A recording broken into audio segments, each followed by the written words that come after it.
Bien chicos, continuando con las clases de filosofía, ahora vamos a ingresar a Filosofía en el Perú 4 y vamos a hablar de dos figuras destacadas de la filosofía en el Perú. Me refiero a Augusto Salazar Bondy y Francisco Miró Quesada Cantú Arias. Ambos filósofos ya están muertos. El caso de Francisco Miró Quesada murió el año pasado. Falleció Francisco con más o menos unos 100 años aproximadamente. Y Salazar Bondy ya nos dejó hace mucho tiempo, murió en el año 74, pero han sido dos de las figuras intelectuales de la filosofía más destacadas que hemos tenido de la década de los 60 y 70 en nuestro país. Vamos a hablar entonces de sus contribuciones, de sus aportes y de los debates que ellos generaron en el Perú, y luego en otro capítulo vamos a hablar de la filosofía latinoamericana y cómo Salazar Bondy plantea las problemáticas a nivel de América Latina y no solo del Perú, al igual que Francisco Miró Quesada. Bien, entonces estamos hablando de la filosofía, de un periodo de la filosofía que se enmarca en la década de los 60 y los 70. En algunos manuales de las academias a este periodo se lo denomina la filosofía actual, pero si somos rigurosos no vendría a ser la filosofía actual, porque si hablamos de filosofía actual, la filosofía actual no es la filosofía de los 60 y los 70. Estos ya están muertos. Han aparecido nuevos filósofos en el Perú que están cobrando cierto protagonismo, que escriben sus obras y que están desarrollando un pensamiento en el Perú. Bien, entonces, ¿cuál era el tema de la filosofía de los 60 y los 70? Era la originalidad, la autenticidad de la filosofía. También la reflexión giraba en torno a la dominación, a una dominación y a una dependencia en la cual se encontraban muchos países de América Latina. Generalmente se definía al Perú y América Latina, las sociedades, como países subdesarrollados, dependientes, dominados, ¿cierto? Y entonces esta también era una problemática que podía ser abordada y analizada desde la perspectiva filosófica.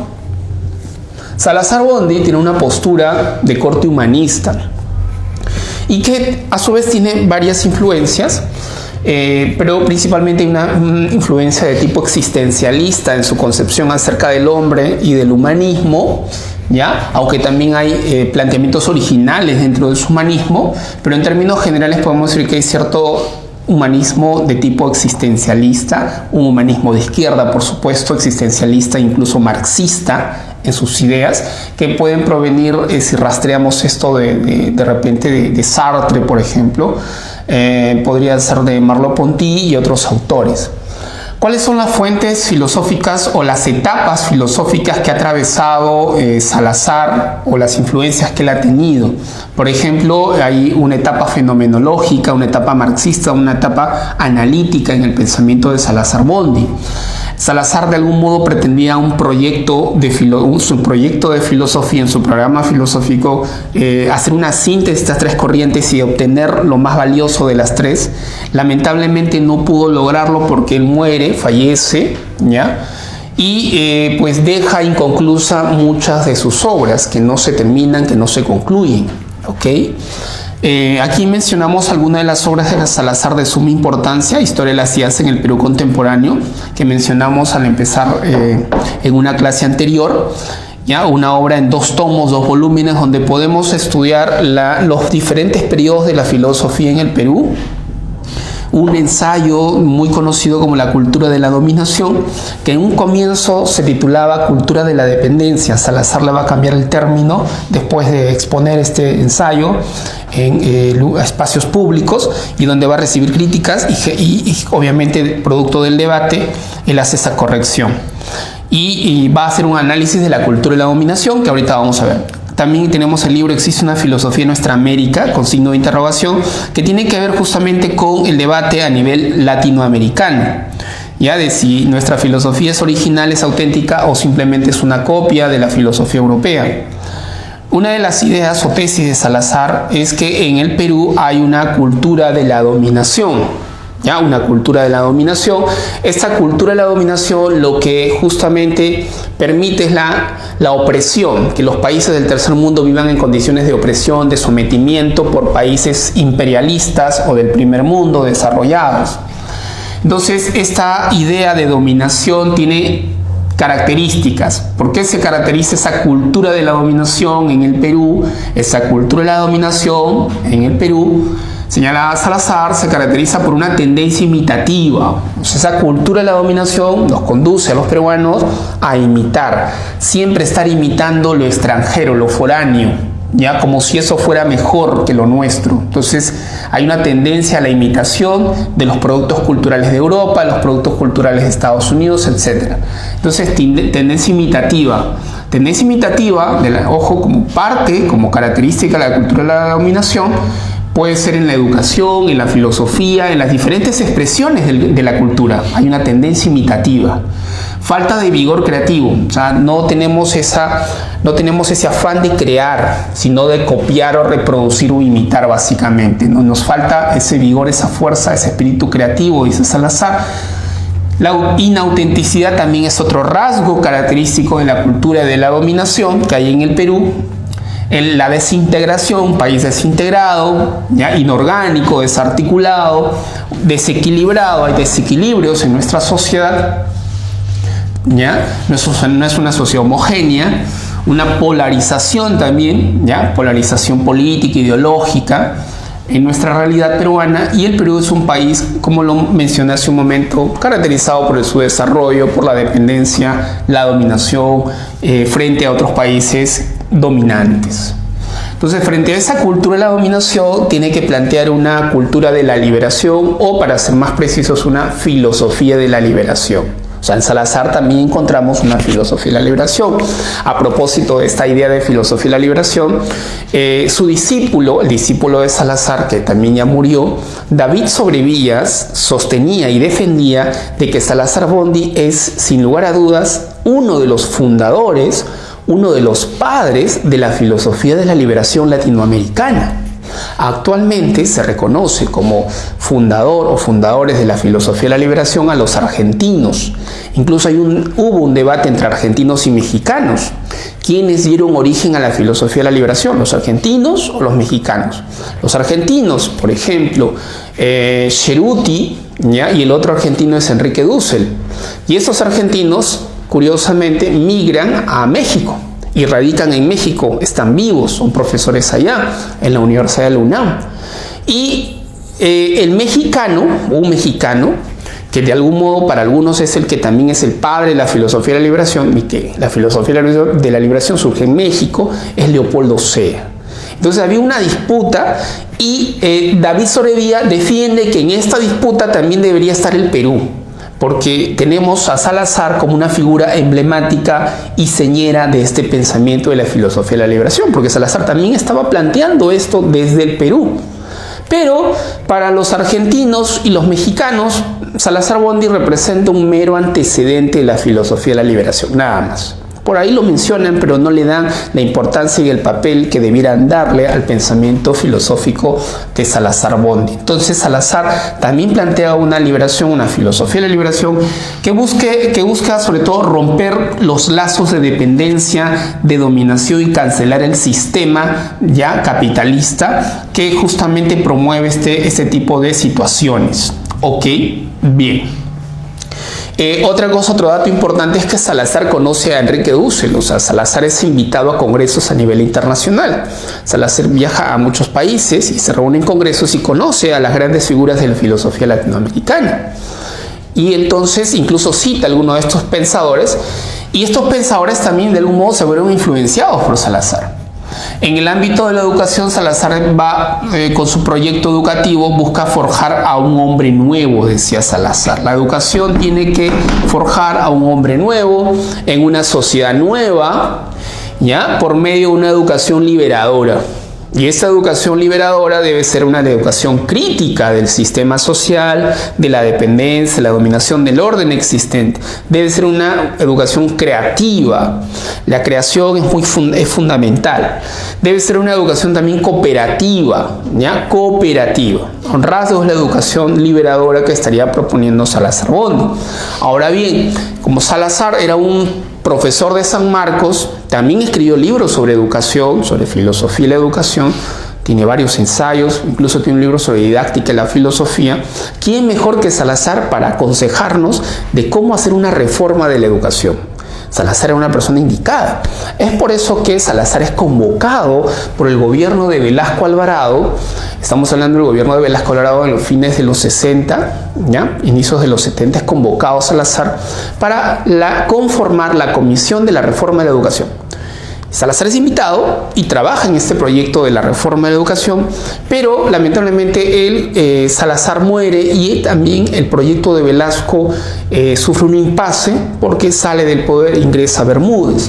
Entonces hay también un planteo en Salazar, una propuesta sobre la educación muy interesante, muy importante, que está siendo estudiada por muchos en este momento, ¿ya?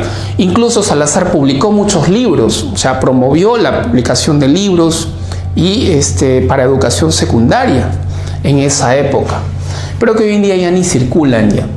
Bien, esto es en grandes rasgos algunas de las ideas del pensamiento de Salazar enmarcado en el Perú. Todavía luego vamos a ver cómo esto se enmarca en América Latina. En el caso de Francisco Miró Quesada Canto Arias, te comento la relación entre los dos.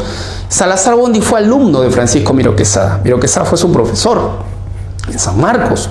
Miró Quesada era profesor en San Marcos. Miró Quesada estudió filosofía en San Marcos y también estudió en Católica. En la Universidad Católica Francisco estudió Derecho y en San Marcos estudió filosofía. Y fue profesor en San Marcos y Bondy fue su alumno. ¿Ya?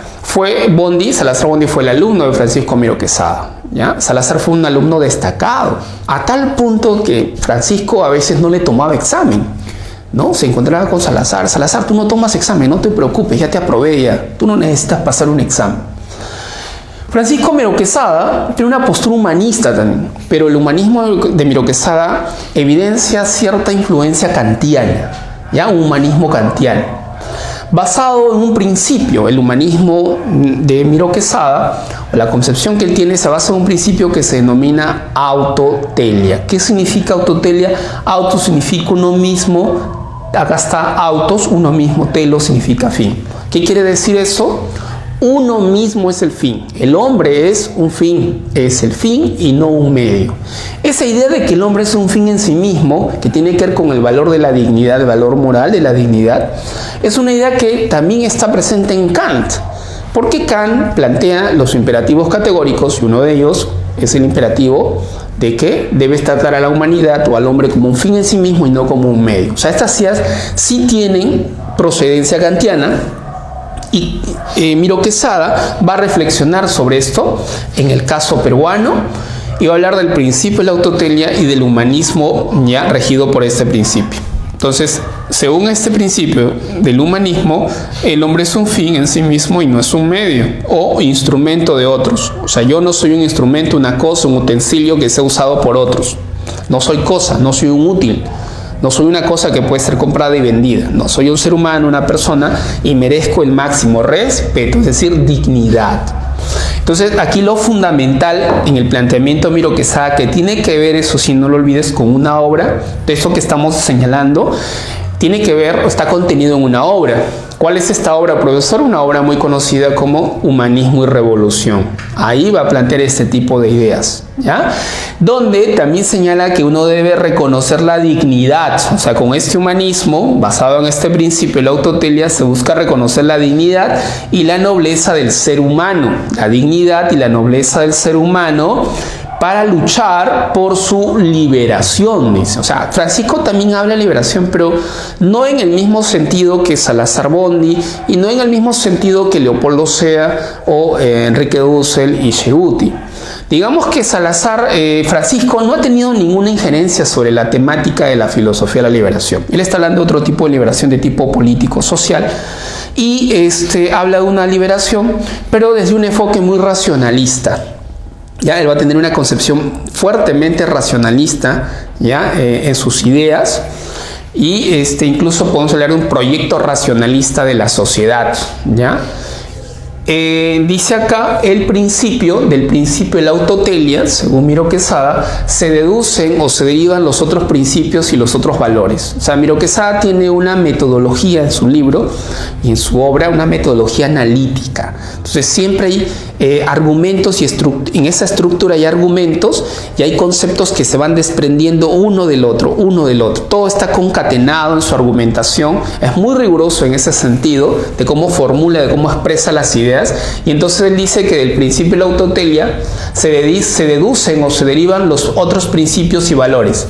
¿Cuáles serían? El antirracismo, por ejemplo. Entonces, el principio de la autotelia y el humanismo es antirracista. O sea, se deriva el valor del antirracismo, en contra del racismo, es decir, de la superioridad de una raza sobre otra, lo cual justificaría el abuso y el sometimiento de otros. El anticlasismo, también, no habría una clase superior a otra o una clase que tenga el poder y otra clase desposeída y abusada por esta clase u oprimida por esa clase. El anticlasismo, el antiimperialismo de los países poderosos e industriales avanzados que someten a los países periféricos, satélites de América Latina.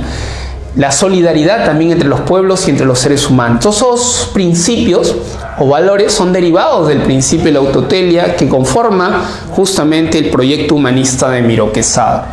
El humanismo se convierte en un proyecto racionalista, es un proyecto de racionalidad política.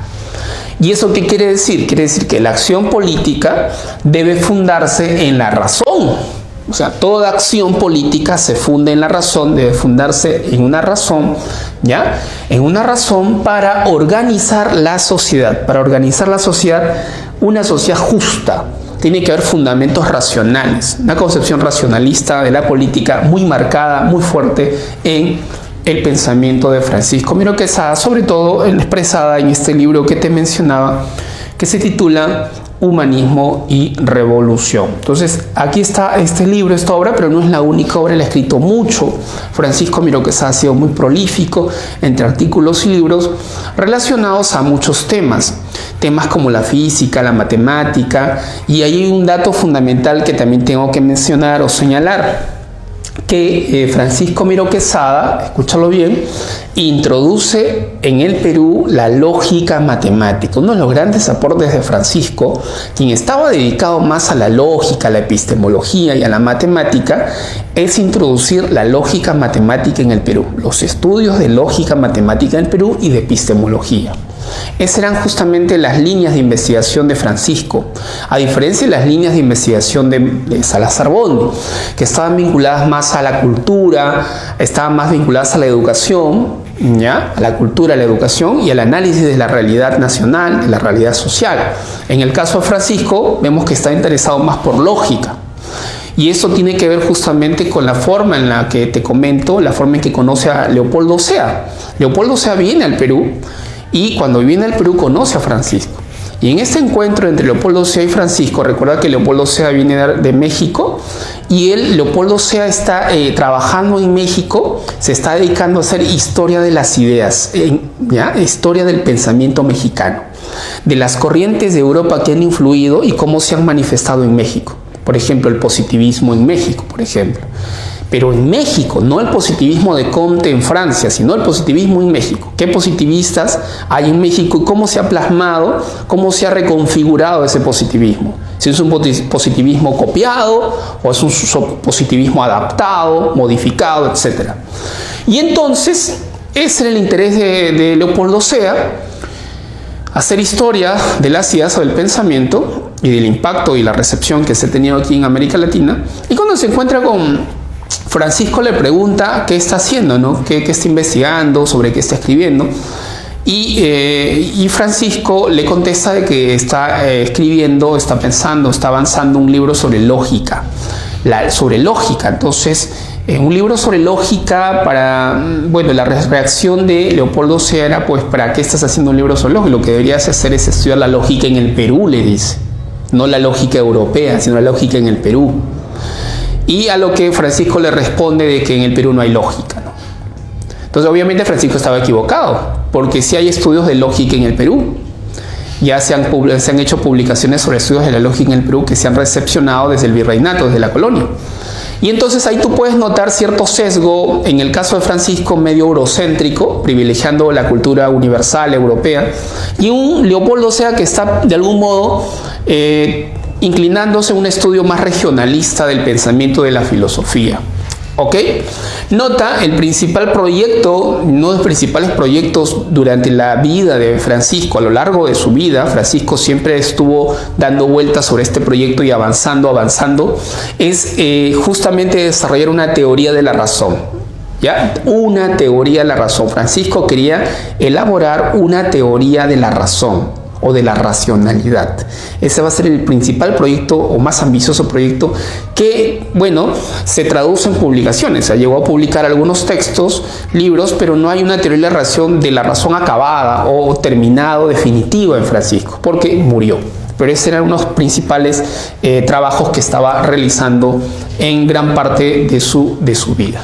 Ok, chicos, bien, nos vemos entonces en una próxima clase para hablar de el impacto que ha tenido la filosofía no solo en el Perú, sino en América Latina, tanto de Salazar como de Francisco.